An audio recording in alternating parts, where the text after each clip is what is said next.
നമസ്കാരം. വൈക്കം ഡിപ്പോയിൽ നിന്നും വൈക്കത്ത് നിന്നും ഞങ്ങൾ ഒരു തീർത്ഥയാത്രയ്ക്ക് പുറപ്പെട്ടിരിക്കുകയാണ്.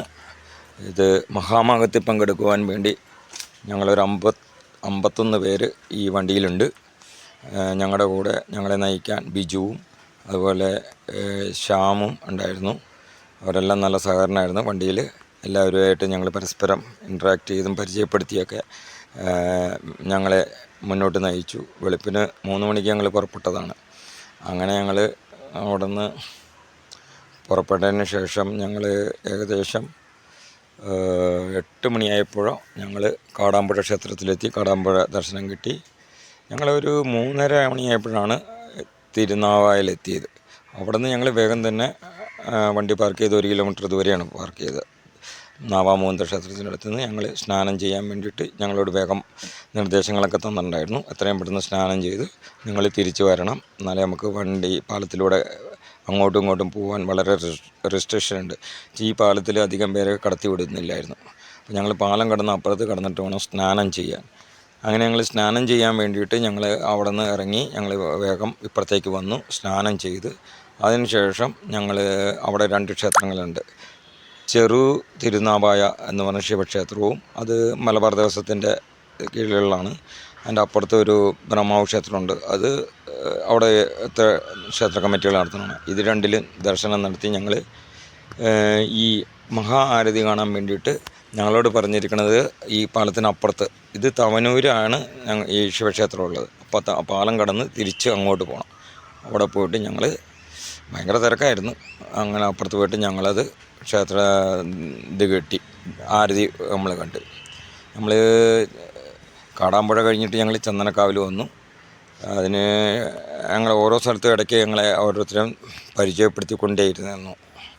നമ്മുടെ ശ്യാം നല്ലതായിട്ട് എല്ലാവരുമായിട്ട് ഇൻട്രാക്ട് ചെയ്ത് നമ്മളെ ഓരോരുത്തരും പരിചയപ്പെടുത്തിക്കൊണ്ടിരുന്നു.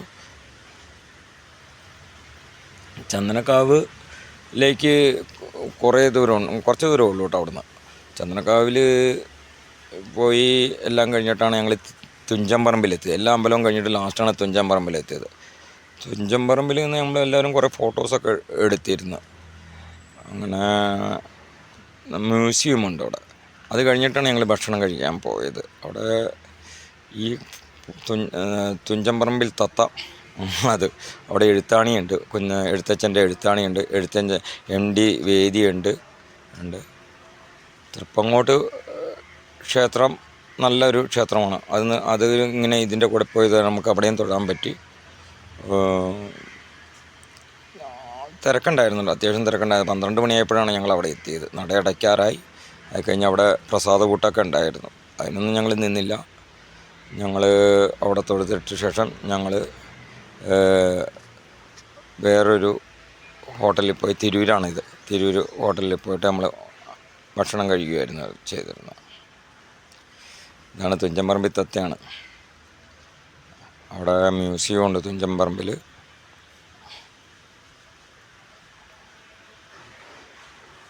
വളരെ നന്നായിട്ട് അതിനെ സംരക്ഷിച്ച് പോരുന്നുണ്ട്. എഴുത്തച്ഛൻ്റെ സ്മാരകം ഒക്കെ വളരെ നല്ല രീതിയിലുണ്ട്. അവിടെ ഒരു പുസ്തകശാലയുണ്ട്. പിന്നെ മ്യൂസിയത്തിൽ കുറേ അധികം ഫോട്ടോസെല്ലാം അവർ ഇത് ചെയ്ത് വെച്ചിട്ടുണ്ട്. പിന്നെ ശങ്കരാചാര്യരും അങ്ങനെയുള്ള ഫോട്ടോസൊക്കെ ഉണ്ട്. പിന്നെ ഇതാണ് തുഞ്ചൻപറമ്പിൽ എഴുത്തച്ഛൻ്റെ എഴുത്തോല എഴുത്താണി, അത് കാണാൻ പറ്റി. പഴയ കാര്യങ്ങളെക്കുറിച്ചൊക്കെ അതിൽ ഉണ്ട്. അതൊക്കെ സമയമെടുത്ത് കാണണം. പക്ഷെ നമുക്ക് അധികം സമയമില്ലാത്തതിനാൽ നമ്മൾ ഓടി നടന്ന് കണ്ടത്. ഇവിടെ പല സാംസ്കാരിക സമ്മേളനങ്ങളൊക്കെ നടക്കാറുണ്ടെന്നാണ് അറിഞ്ഞത്.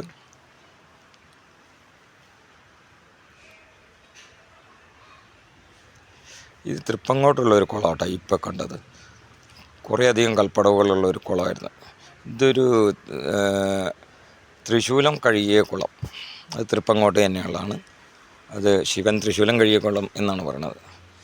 അത് തൃപ്പങ്ങോട്ട് അമ്പലത്തിൻ്റെ ധ്വജം അങ്ങനെയാണ്.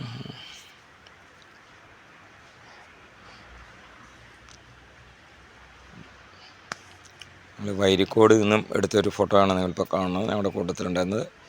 അതിൻ്റെ തെക്കേ ഗോപുരത്തിൽ നിന്നും എല്ലാവരും നിന്ന് ഒരു ഫോട്ടോസൊക്കെ എടുത്തു. എല്ലാവരും എത്തിയില്ല, കുറേ പേരൊക്കെ എത്തി.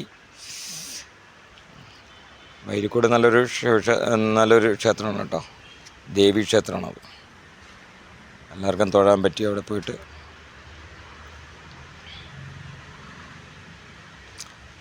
ഞങ്ങളുടെ നായകന്മാരാണത്. എന്തായാലും KSRTC തരുന്ന ഡ്രൈവർമാരും കണ്ടക്ടർമാരും ഒക്കെ വളരെ മാന്യമായിട്ടുള്ള പെരുമാറ്റവും നല്ലൊരു ഇതാണ് കേട്ടോ. അവരുടെ കുഴപ്പമില്ല, വണ്ടിയുടെ കുഴപ്പം മാത്രമേ ഉള്ളൂ. വണ്ടി ഒരു പന്ന ശകടമാണ് ഇവർ കൊടുത്തു വിടുന്ന വിനോദയാത്രയ്ക്ക്.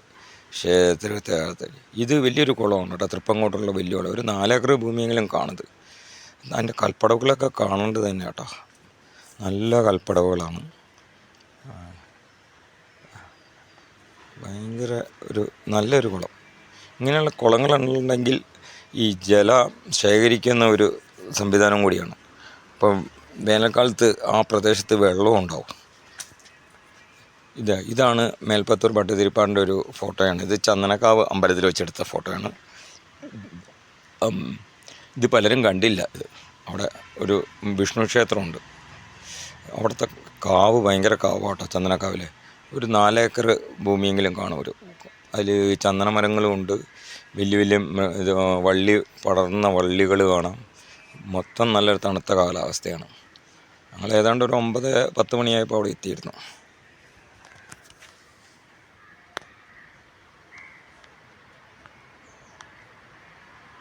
ഇവിടെ കുറേ സമയം എടുത്തു. എന്നുവെച്ചാൽ ഇത് ക്ഷേത്ര സമുച്ചയമാണ്. ഇവിടെ കുറേ അമ്പലങ്ങളും കുറേ കാര്യങ്ങളൊക്കെ ഉണ്ട്.